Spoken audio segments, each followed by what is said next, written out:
nakatakda ng ikasal, tapos magdadalang tao na ang dinadala niya hindi naman anak nung kanyang asawa. Alam niyo ang pwedeng gawin sa kanya? Kaladkarin sa plaza at batuhin. Public shame. But Joseph was a just man. He knew the law. No? Hindi na sila pwedeng magsama. But he also was just to Mary. She knew Mary was a good woman. So there must be something mysterious going on. At kung ano man yung nangyayari, siguro Joseph thought, I have no more place in the life of Mary.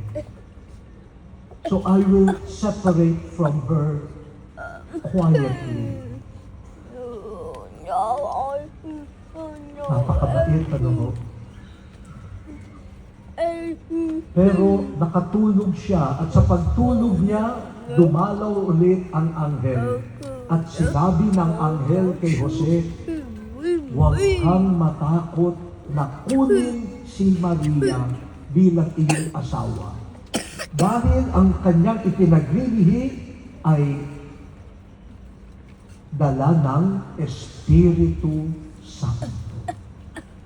At Joseph, do not think that you have no more role in the life of Mary. Take her as your wife.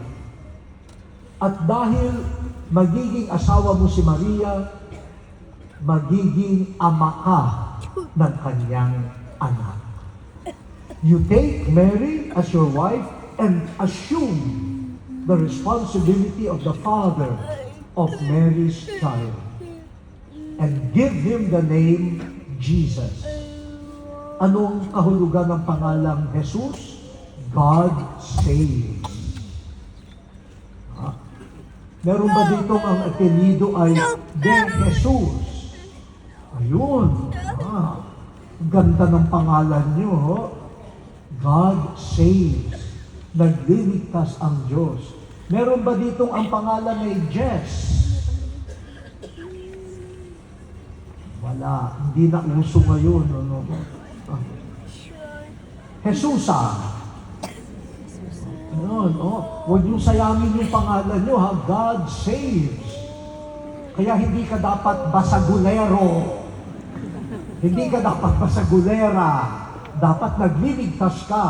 Hindi ka nagpapahamak kapag ang pangalan mo ay Jesus. Jesusa. De Jesus. At anong ginawa ni Jose?